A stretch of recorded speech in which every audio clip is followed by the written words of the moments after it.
Hola. Ahí tengo chile. Diego, échale un poquito más para atrás para que se vean las dos pizarras sin que el profe de Sí, que se ve todo, weón. Ya, pero lo voy a hacer casi acá. O sea, además graban imágenes. ¿Dónde voy a aparecer por ahí?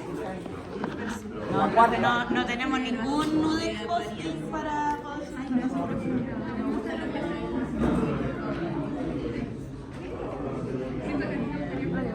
Hola.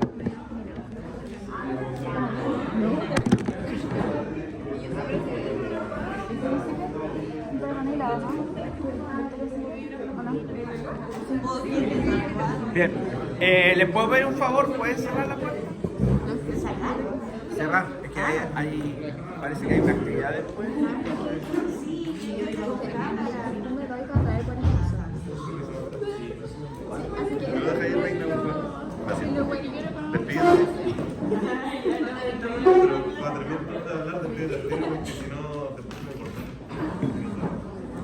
Buen día a todas y todos.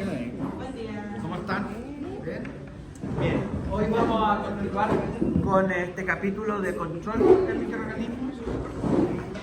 Pero hoy vamos a revisar, o vamos a comenzar a revisar, también el control por agentes químicos, ¿ya? Porque los antibióticos son compuestos químicos, pero que el objetivo principal es tratar, ¿no es cierto?, de controlar un proceso infeccioso que ya se ha desarrollado en la mayoría de las veces, y así debería ser principalmente el uso de antibióticos. Sin embargo, también es posible usarlos como agentes profilácticos, ¿ya? En el sentido de prevenir un tratamiento, que se establezca un proceso infeccioso. Y eso es una práctica que en la práctica profesional de ustedes muchas veces ocurre. Es decir, previo a intervenir, ¿no es cierto?, a hacer un procedimiento a nivel de la cavidad oral, se trata al paciente con antibióticos para reducir la posibilidad de infecciones, ya sea en el sitio, ¿no es cierto?, donde está ocurriendo el procedimiento, o bien infecciones secundarias a ese procedimiento. Por ejemplo, una endocarditis bacteriana, que puede ser producto, ¿no es cierto?, de bacterias de la boca, que al procesar que al hacer el procedimiento pasan a la sangre, circulan, ¿no es cierto?, a través de la sangre y pueden llegar a las válvulas cardíacas, donde producen una biopelícula y generan entonces un proceso infeccioso.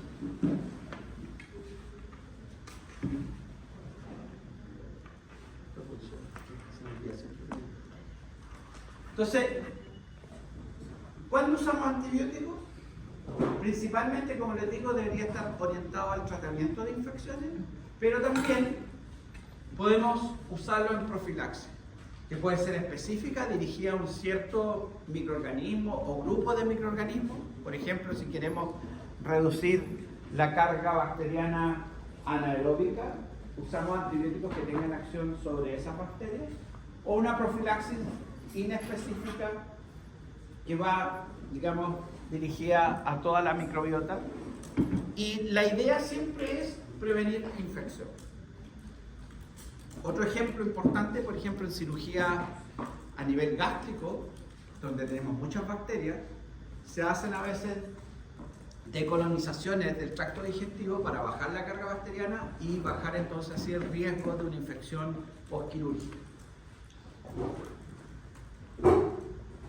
Si bien es cierto, la mayor parte del uso de antibióticos ocurre en los hospitales, no debemos dejar de tener presente que pueden ocurrir también mucho en la comunidad, especialmente en población pediátrica, ¿ya?, y en población de adultos mayores, sobre todo el centro, ¿no es cierto?, donde estos adultos mayores viven, ¿ya?, ¿no es cierto?, las casas de reposo, y que se transforman estas casas de reposo muchas veces en un ambiente muy parecido al hospital, donde hay uso más frecuente de antibióticos, y por lo tanto hay una presión de selección que va a favorecer la emergencia de bacterias resistentes, ¿ya? Y obviamente también no podemos dejar de tener presente que los antibióticos también son usados en producción animal, ¿ya?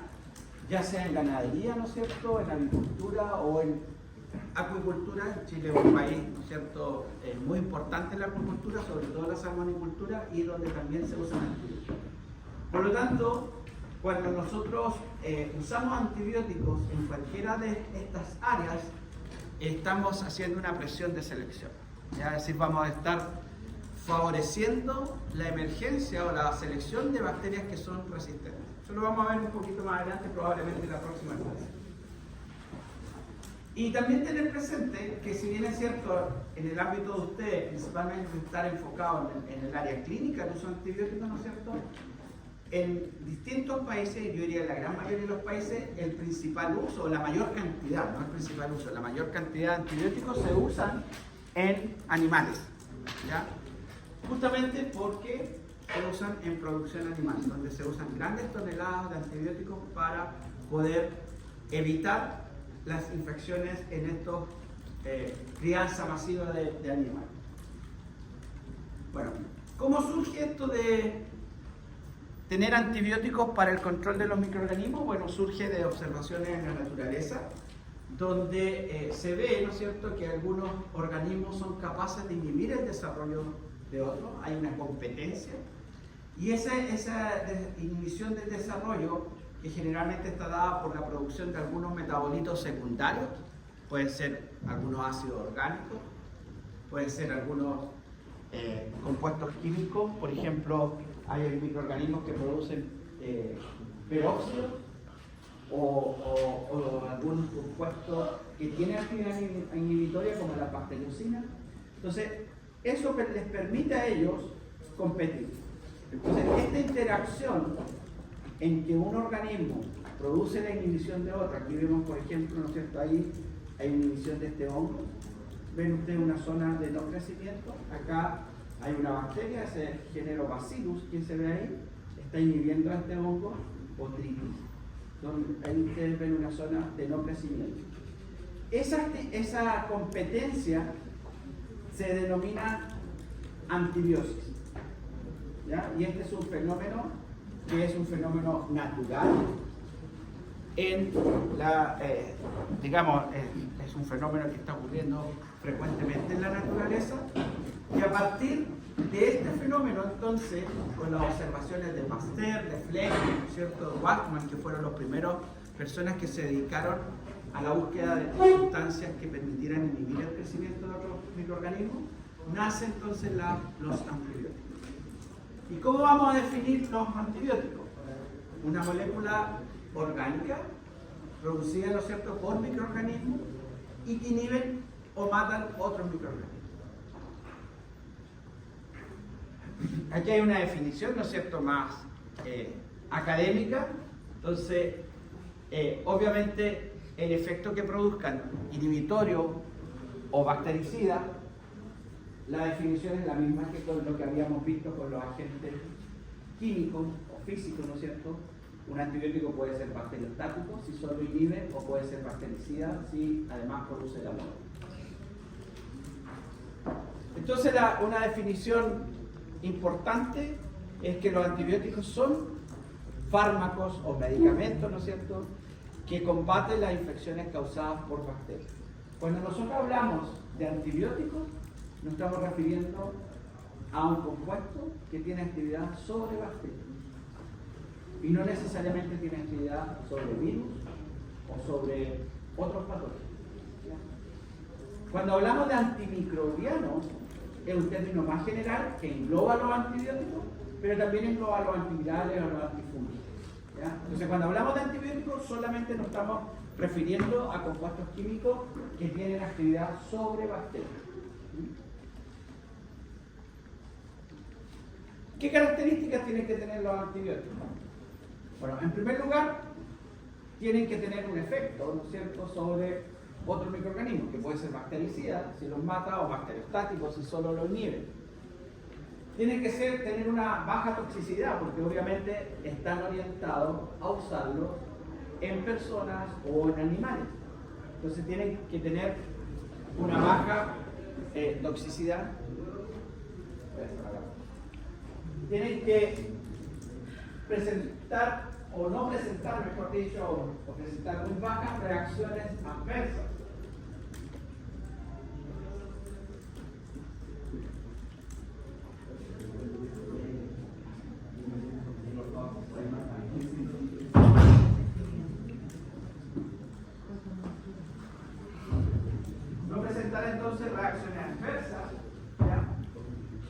porque puede ser a lo mejor tener baja toxicidad, pero generar algunas reacciones adversas. Por ejemplo, los antibióticos, si los tomamos por vía oral principalmente, no solamente van a ejercer la acción sobre las bacterias que queremos controlar, sino que también sobre toda la microbiota. Entonces, uno de los efectos, por ejemplo, más frecuentes son los cuadros diarreicos producidos por el consumo de antibióticos. ¿Por qué?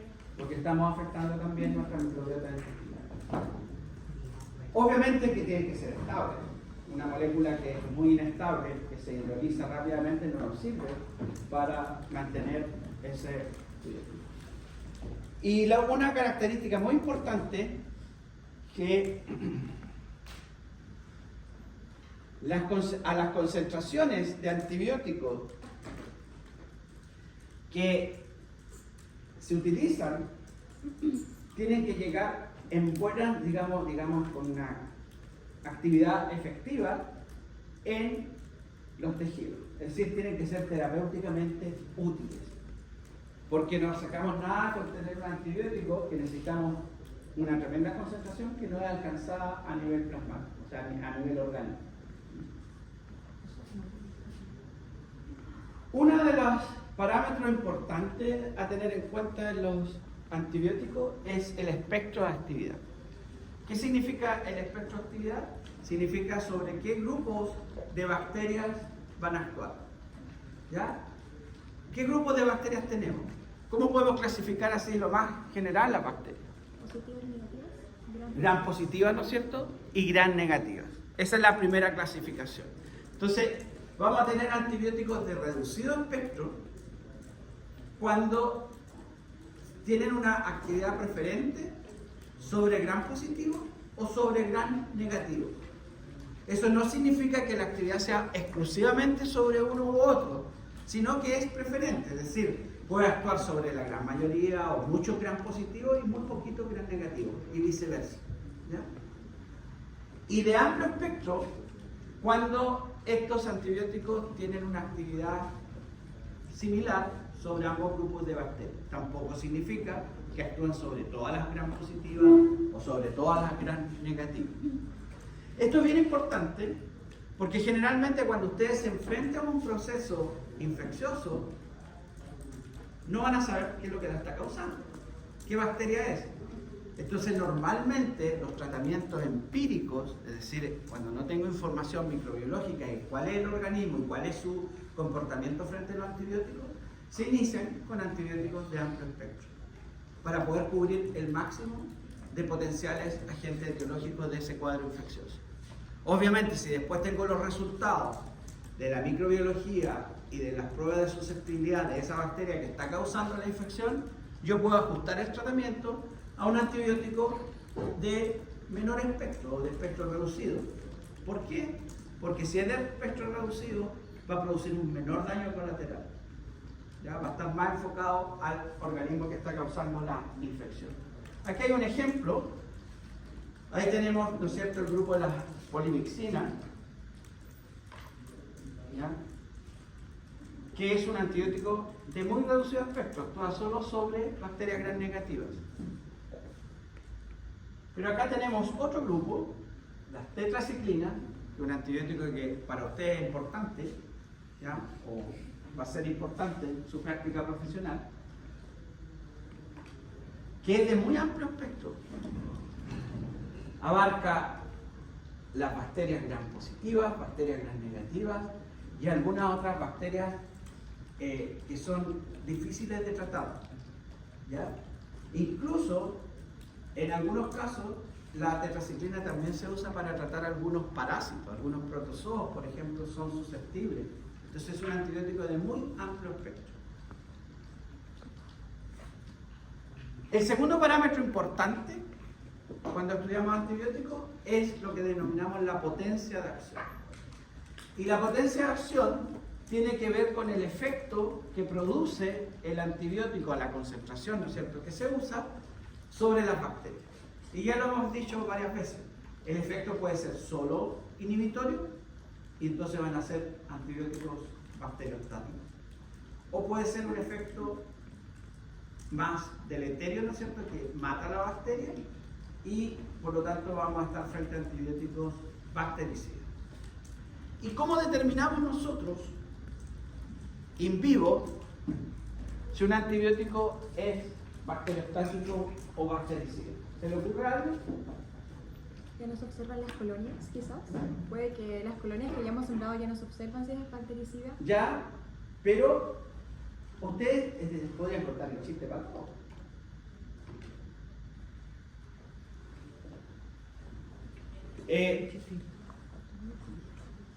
Cuando nosotros usamos antibióticos, ¿qué es importante? Cuando ustedes se toman antibióticos, La cantidad de bacterias que va... la cantidad de bacterias que más. Cuando alguien ha tomado antibióticos, ¿cada cuánto tiempo? La dosis, ¿no es cierto? La concentración de antibióticos. Hay antibióticos que tienen que tomar 500 miligramos, otros que tienen que tomar 1 gramo, hay otros que tienen que tomar 250 miligramos. La concentración es importante porque para saber si yo inhibo o mato las bacterias, tengo que saber la concentración que producen esos efectos. Entonces, para conocer la potencia de acción, hay parámetros que yo tengo que saber y hay parámetros que determino in vitro, es decir, en el laboratorio, y hay otros parámetros que necesito conocerlo, que es cómo se comporta el antibiótico en el organismo. ¿Ya? Entonces, uno de los parámetros importantes es la concentración plasmática. Es decir, la concentración que ese antibiótico, después de tomar una dosis, alcanza en el organismo. Normalmente usamos como modelo general la concentración plasmática, pero hay que tener presente que no necesariamente la concentración plasmática representa a la concentración en el sitio de infección. ¿Ya? Si ustedes tienen un antibiótico que es más hidrofóbico o más hidrofílico, va a tener una distribución diferente en los distintos sitios del organismo. Pero usamos en forma universal, aceptamos en forma universal, para determinar cuál es la concentración que se alcanza en el organismo, la concentración plasmática. ¿Ya? Que no necesariamente representa la concentración en el sitio de infección.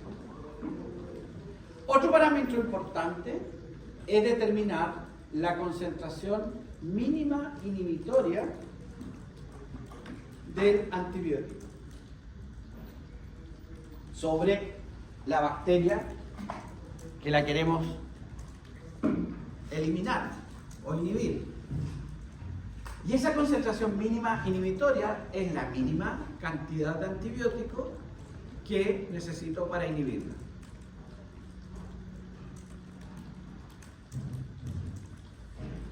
Y el tercer parámetro importante es la concentración mínima bactericida, que es la mínima concentración que se necesita para matar a la bacteria. ¿Sí? La cantidad mínima de inhibición sería igual a la cantidad como de crecimiento bacteriano. No, aquí estamos hablando de concentraciones siempre porque esa es una cosa que a veces se produce una confusión. Cuando hablamos de la CMI, CMB y la concentración plasmática, estamos hablando de la concentración del antibiótico. Obviamente que es necesaria para inhibir o matar la bacteria. Entonces estamos hablando de cantidad de antibióticos, no de cantidad de bacterias. ¿Ya? Entonces, estos tres parámetros nos van a permitir a nosotros determinar si un antibiótico in vivo, si usándolo como un agente de control de infección, se va a comportar como bacteriostático o bactericida. Entonces, ¿qué es lo que tenemos que saber? Si la concentración plasmática, que es la que se alcanza, ¿no es cierto?, en el organismo, es mayor o igual a la concentración de la CMI, o sea, la concentración mínima inhibitoria, pero es menor que la concentración mínima bactericida, ese antibiótico va a ser bacteriostático. ¿Por qué? Porque la concentración plasmática a la que alcanza el organismo solo sobrepasa la CMI, es decir, la concentración mínima inhibitoria, pero no alcanza en el organismo la concentración que yo necesito para matar la bacteria. Por lo tanto, si yo administro este antibiótico bacteriostático en un paciente, ese paciente va o puede existir la posibilidad de que ese paciente, una vez que deje de tomar el antibiótico, las bacterias que están solo inhibidas vuelvan a crecer. ¿Entiendes? En el caso de los antibióticos que son bactericidas, la concentración plasmática además está por sobre la concentración mínima bactericida. Es decir, la concentración plasmática sobrepasa la CMI, sobrepasa la CMV. Y por lo tanto, ese antibiótico en vivo va a ser bactericida. Normalmente se habla que para que un antibiótico tenga una buena efectividad en vivo, tiene la concentración plasmática que tiene que estar alrededor de 10 veces la CMV. ¿Ya? Para garantizar la eficacia terapéutica. Ahora, existen una serie de otros parámetros farmacológicos y farmacodinámicos que hay que tener en cuenta. No es lo mismo una persona que pesa 35 kilos a una persona que pesa 100 kilos. El volumen de distribución es distinto, por lo tanto la distribución del antibiótico va a ser distinta. Ustedes no han tenido farmacología. ¿Tienen farmacología en su mente? Ahí van a entender bien, porque hay parámetros farmacocinéticos y farmacodinámicos que determinan la mejor eficacia de un determinado antibiótico. ¿Ya? Pero por ahora, obviamente, para tener un efecto bacteriostático o bactericida, tenemos que conocer estos tres parámetros. Si la concentración plasmática ahora es menor, si ni siquiera alcanza la CMI, entonces estamos frente a una bacteria que es resistente. Porque con la concentración que se alcanza en el organismo ni siquiera podemos inhibirla. ¿Ya? Entonces, es muy importante conocer cómo se comportan los antibióticos con las bacterias. Y estos parámetros, bueno, la concentración plasmática se hacen determinando después de una dosis, ¿no es cierto?, cuál es la concentración que se alcanza en el plasma. Eso no lo podemos hacer en el laboratorio, hay que hacerlo con pacientes. ¿Ya? Pero la CMI y la CMV la podemos determinar en el laboratorio. Y ustedes van a tener un laboratorio donde van a ver en forma demostrativa cómo se determina una CMI o una CMV. Ahora, in vitro, nosotros podríamos deducir si un antibiótico es o puede tener un comportamiento bacteriostático o bactericida. Se dice que un antibiótico es bactericida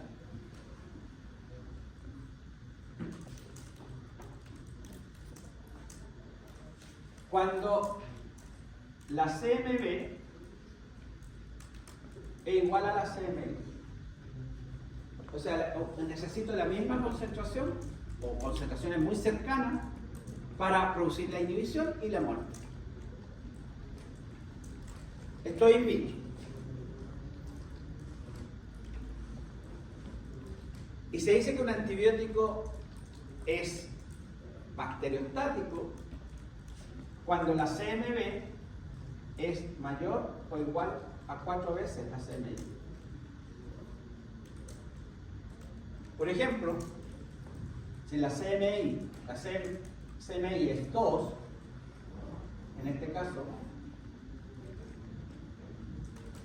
2 microgramos por ml, en este caso, la CMV debería ser 2, ¿no es cierto? O bien 4, está cercana. En este caso, si la CMI es 2, la CMV debería ser 8, mayor o igual a 8 microgramos por ml. Cuando ya es mayor o igual a 8 microgramos por ml, es decir, 4 veces la CMI, entonces ese antibiótico es muy probable que in vivo se comporte como un antibiótico bacteriostático. Sin lugar a duda, lo que realmente establece esto es conocer la concentración plasmática. Y por eso es muy importante esta curva que está acá, que representa, no voy a entrar en detalle porque como ustedes no han tenido farmacología, faltan algunos elementos para que lo entiendan bien, pero solamente me interesa que entiendan que cuando se administra una dosis del antibiótico, hay un pic, ¿no es cierto?, de absorción que alcanza la concentración máxima. La concentración máxima es la máxima concentración que se alcanza a nivel plasmático. Y después comienza a bajar. ¿Con qué cantidad o cómo comienza a bajar? Depende del antibiótico. En el fondo de la vida media del antibiótico. Porque el antibiótico cuando ingresa al organismo puede ser metabolizado. Y de hecho y depende de dónde sea metabolizado, si en el hígado, en el riñón, y cuáles son los metabolitos, porque muchos antibióticos se metabolizan y los metabolitos pierden la actividad antibacteriana. Entonces, cuando se administra una dosis, se alcanza el máximo, comienza a bajar. Si esta es la línea de la concentración mínima inhibitoria, es decir, después de la dosis aquí alcanzo la concentración mínima inhibitoria, significa que ya a esta concentración, ¿no es cierto?, ya yo estoy inhibiendo y he pasado varias veces en la concentración máxima la CMI. Pero empieza a bajar y podemos llegar bajo la CMI. ¿Cuándo debería dar una segunda dosis? ¿Aquí? ¿O antes?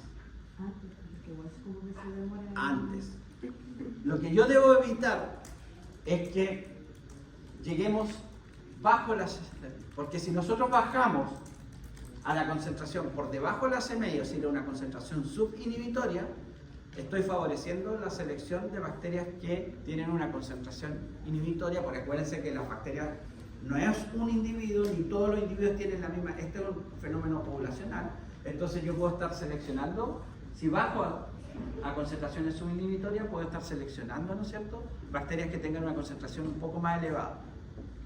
¿Ya? Entonces, la idea es dosificar durante el tratamiento, nunca estar por debajo de la CMI. Y eso es muy importante que ustedes lo tengan claro, porque tienen que explicárselo a sus pacientes que si un antibiótico dice que es cada 8 horas, es cada 8 horas y no cada 12, ni cada 10, ni cada 24 horas. Porque si está diseñado para cada 8 horas es porque es para evitar esto. ¿Ya? Y lo otro importante que hay que tener presente es que depende del paciente, depende de los microorganismos y el del antibiótico que estemos administrando, cómo se va a comportar. Por lo tanto, ¿de qué depende el paciente? Lo que yo les decía, la edad, el peso, comorbilidades que tengan. ¿Ya? Las bacterias, en el fondo, ¿cuál es su CMI, cuál es su CMB? Y del antibiótico, las concentraciones que se alcanzan in vivo, ¿sí? Plasmáticas. Porque es muy importante, porque puede haber interacciones, ¿no es cierto?, con otros. Por ejemplo, antibióticos que son rápidamente atrapados, quelados por cationes, son antibióticos que no deberíamos administrarlos cercanos, por ejemplo, a lácteos o algún antiácido, porque tienen cationes que van a restar la concentración, van a restar la concentración y la concentración final disponible, la plasmática, va a ser menos de lo que esperaba. Entonces, eso hay que conocer. ¿Ya? Eso seguramente lo van a entender mejor cuando tengan farmacología. ¿Qué significa la primera curva que se ve? ¿Hay como una al principio no puede... ¿Esto? Sí. No, eso es parte nomás de una curva anterior, como la colita de acá. ¿Ya? Lo importante es que cuando yo administro la dosis, se produce la subida inmediatamente. Ahora, eso también depende del antibiótico, el tiempo que se demora en subir. No todos los antibióticos, la vía de administración. Obviamente los antibióticos de administración oral va a depender de cuán rápido se absorban a nivel intestinal y cuánta es la concentración que se absorbe en el intestino. ¿Ya?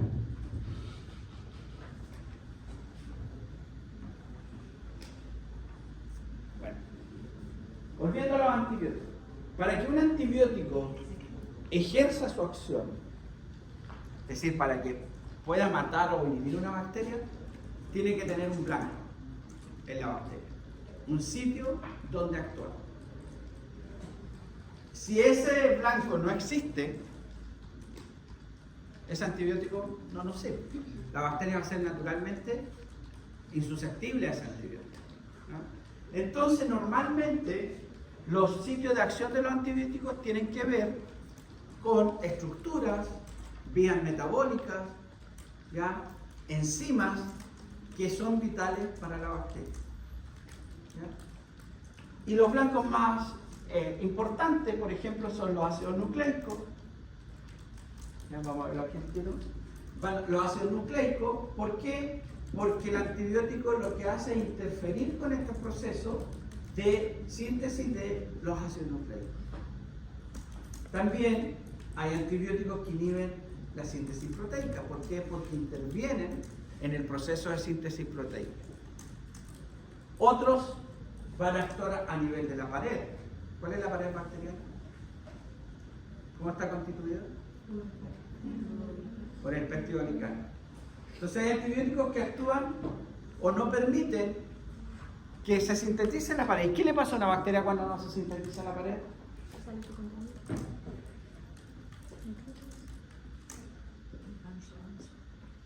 ¿Cuál es la función de la pared? Controlar las cositas adentro.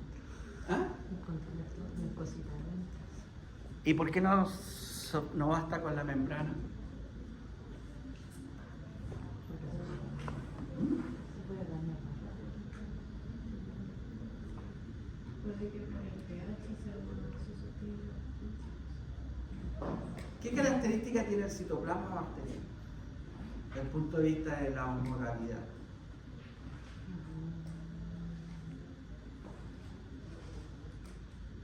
Cuando hablamos de osmolaridad, ¿qué estamos hablando? Pensando. ¿Concentración de qué? De solutos, ¿no es cierto? O sea, cuando nosotros hablamos de osmolaridad, hablamos de presión atmosférica. Y una de las características del citoplasma bacteriano es tener una gran presión atmosférica, una alta presión atmosférica por la gran cantidad de solutos que tiene. Si nosotros, las bacterias no tuvieran pared y no la ponemos en un medio isotónico con el citoplasma, ¿qué les va a pasar a esa? Se rompe.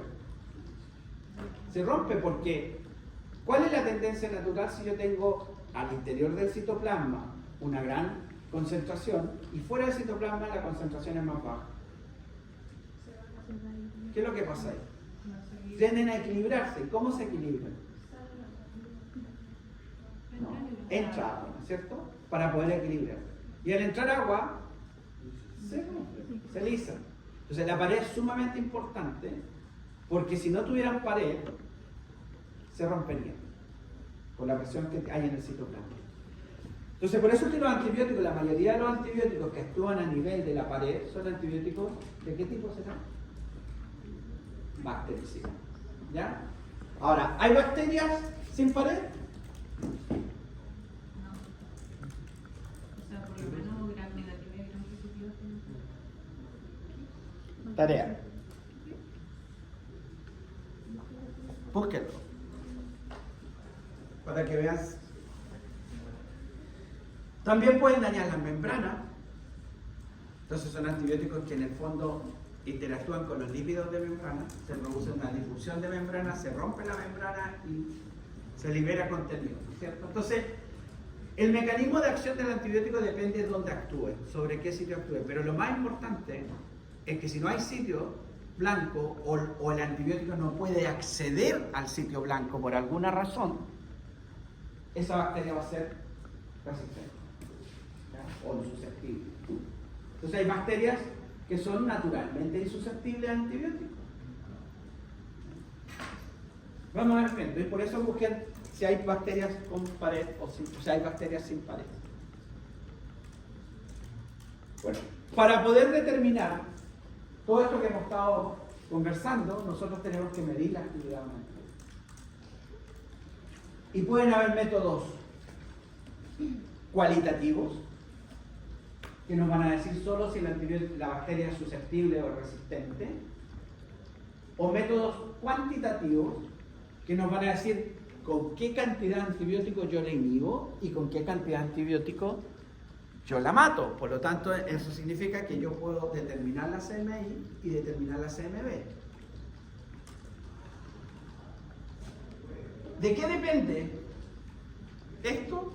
Características propias de la cepa bacteriana. Y yo puedo hacer estudios cualitativos donde determino, como les decía yo, si es susceptible o no, como esta fotografía que está acá. Esta es una placa, ¿no es cierto?, de Peltier de una bacteria que se llama Pseudomonas aeruginosa. ¿Todavía no tienen práctica? Van a ver esta bacteria en el laboratorio, que es verde porque produce un pigmento verde. Y ustedes ven ahí, cada uno de estos circulitos que están es un papel filtro que está impregnado con una cantidad de antibióticos. Cultivamos la bacteria, o sea, ponemos un inóculo bacteriano en la placa, ponemos los discos encima e incubamos esta placa. Y si la bacteria es susceptible, el antibiótico va a difundir, esto lo vamos a ver con detalle en la otra clase, va a difundir y va a ir disminuyendo la concentración desde el disco hacia la periferia, porque difunde radialmente. Por lo tanto, si la bacteria es susceptible, el halo de inhibición va a indicar que esa bacteria es susceptible y el diámetro del halo va a depender con qué concentración se inhibe. No sé qué concentración, en un método cualitativo no sé cuál es la concentración. Pero ¿cuál será la concentración que está en el borde del halo de inhibición? No sé el valor. ¿Cuál sería? Podría ser la mínima inhibitor. Es la mínima inhibitor.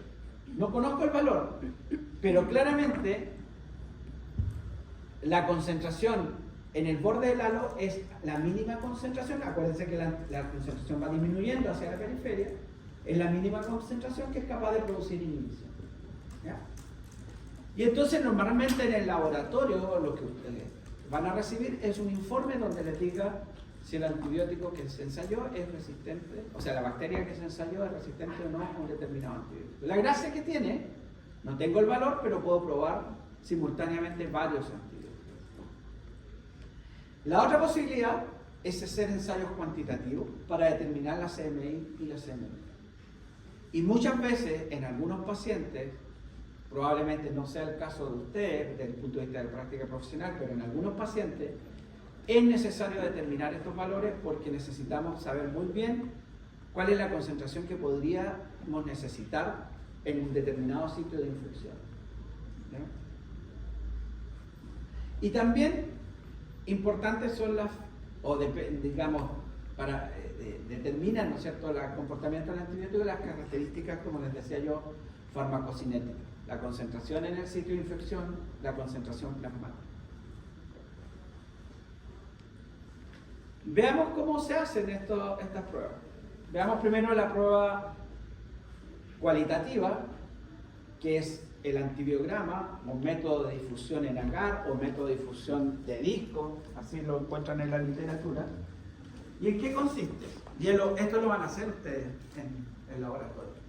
Consiste en tener un medio de cultivo.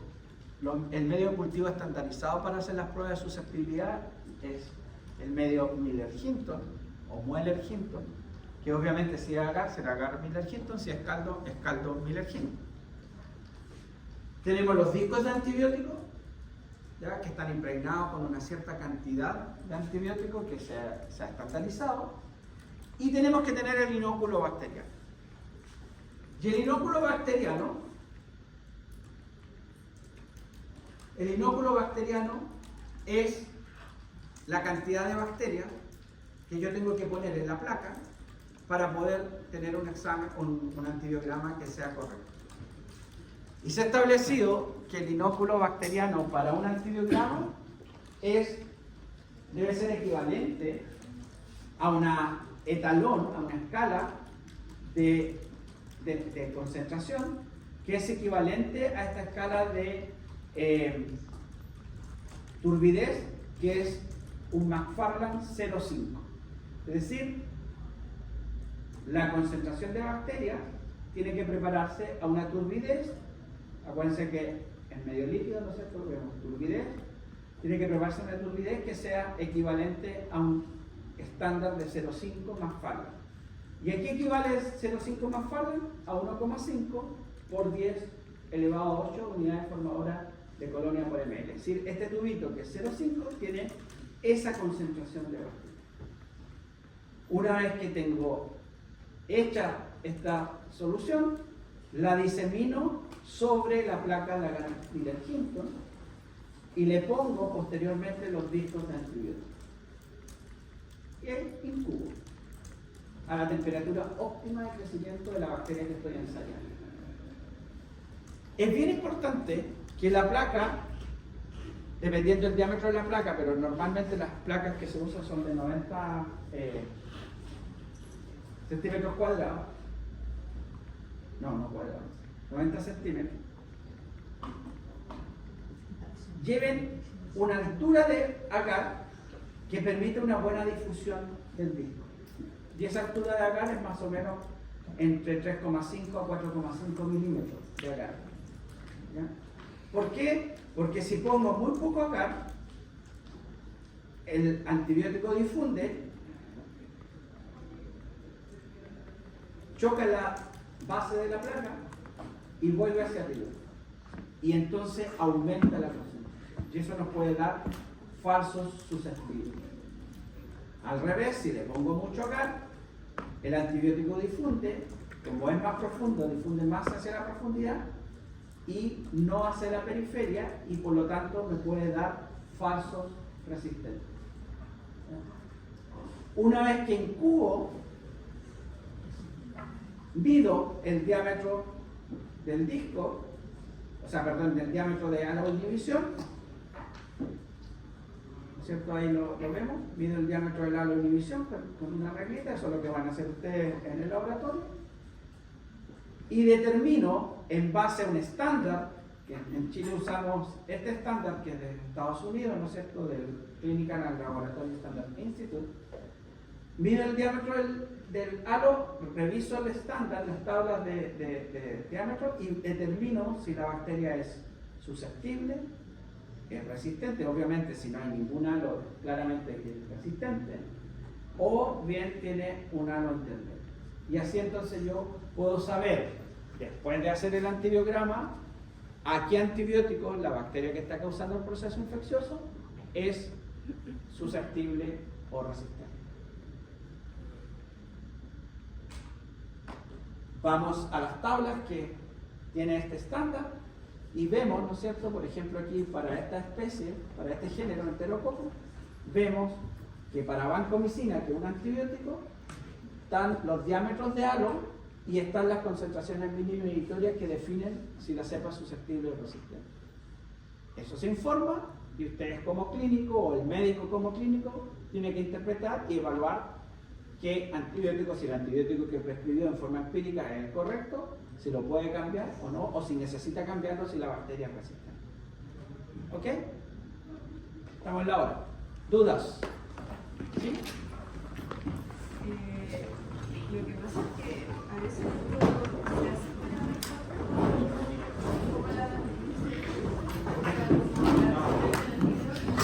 se hace Ah, sí.